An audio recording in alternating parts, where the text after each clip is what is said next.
हिंदू संस्कृति में पुराणों की चर्चा खूब मिलती है।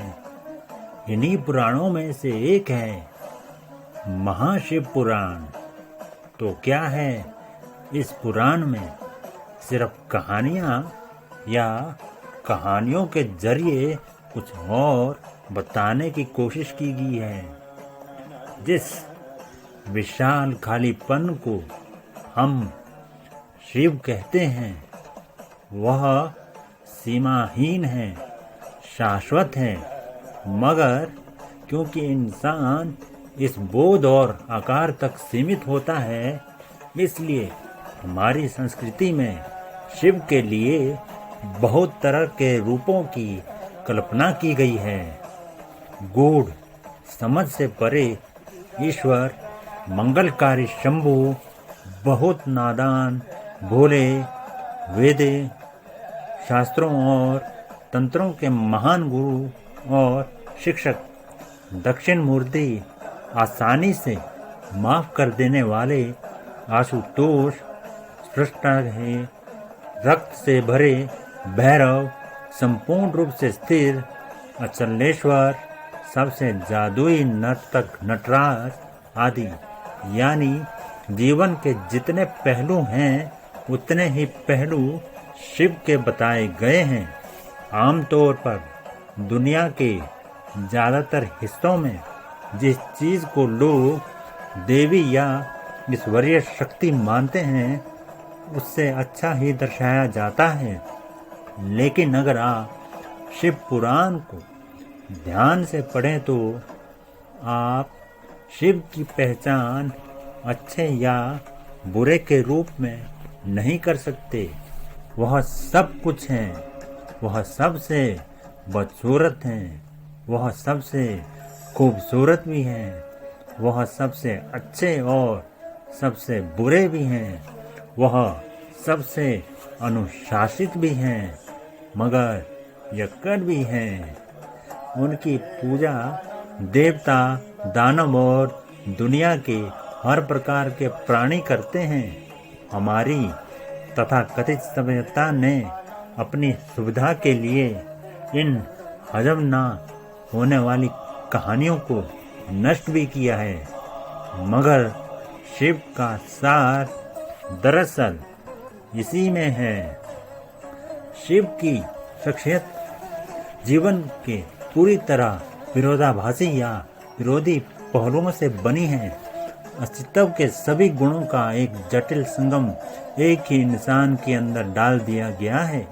क्योंकि अगर आप इस प्राणी को स्वीकार कर सकते हैं तो समझ लीजिए आप पूरे जीवन से गुजर चुके हैं। जीवन के साथ हमारा सारा संघर्ष यही है कि हम हमेशा यह चुनने की कोशिश करते हैं कि क्या सुंदर है और क्या नहीं, क्या अच्छा है और क्या बुरा। लेकिन अगर आप इस एक शख्स जो जीवन की हर चीज का एक जटिल संगम है को स्वीकार कर सकते हैं तो आपको किसी चीज से कोई समस्या नहीं होगी। अगर आप शिव पुराण की कहानियों पर ध्यान दें तो आप देखेंगे कि इनमें सापेक्षता के सिद्धांत, क्वांटम फिजिक्स के सिद्धांत और पूरी आधुनिक भौतिकी को बहुत खूबसूरती से कहानियों के जरिए अभिव्यक्त किया गया है। यह एक तार्किक संस्कृति है। इसमें विज्ञान को कहानियों के जरिए व्यक्त किया गया था। हर चीज को साकार रूप दिया गया था, मगर बाद में जाकर लोगों ने विज्ञान को छोड़ दिया और बस कहानियों को ढोते रहे। उन कहानियों को पीढ़ी दर पीढ़ी इस तरह बढ़ा चढ़ा कर पेश किया जाता रहा कि वे पूरी तरह मूर्खतापूर्ण लगने लगी। अगर आप उन कहानियों में से फिर से विज्ञान की ओर ले जाएं तो यह विज्ञान को अभिव्यक्त करने का एक खूबसूरत तरीका है।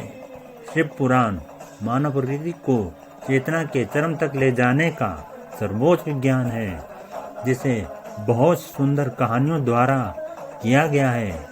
योग को एक विज्ञान के रूप में व्यक्त किया गया है जिसमें कहानियां नहीं, लेकिन अगर आप गहन अर्थों से उस पर ध्यान दें तो योग और शिव पुराण को अलग नहीं किया जा सकता। एक उनके लिए है जो कहानियाँ पसंद करते हैं, तो दूसरा उनके लिए है जो हर चीज़ को विज्ञान की नज़र से देखना चाहते हैं। मगर दोनों के लिए मूलभूत तत्व एक ही है। आजकल वैज्ञानिक आधुनिक शिक्षा की प्रकृति पर बहुत शोध कर रहे हैं। एक चीज़ यही कह जा सकती है कि अगर कोई बच्चा 20 साल की औपचारिक शिक्षा प्राप्त करने के बाद व्यवहारिक दुनिया में प्रवेश करता है तो उसकी बुद्धि का एक बड़ा हिस्सा नष्ट हो जाता है, जिसे वापस ठीक नहीं किया जा सकता। इसका मतलब है कि वह बहुत ज्ञानी मूर्ख में बदल जाता है। वैज्ञानिकों का कहना है कि शिक्षा देने का एक बेहतर तरीका है उसे कहानियों या नाटक के रूप में प्रदान करना।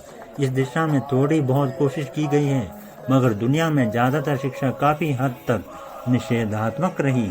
जानकारी का विशाल भंडार आपकी बुद्धि को दबा देता है जब तक कि वह एक खास रूप में आपको ना दिया जाए। हर हर महादेव।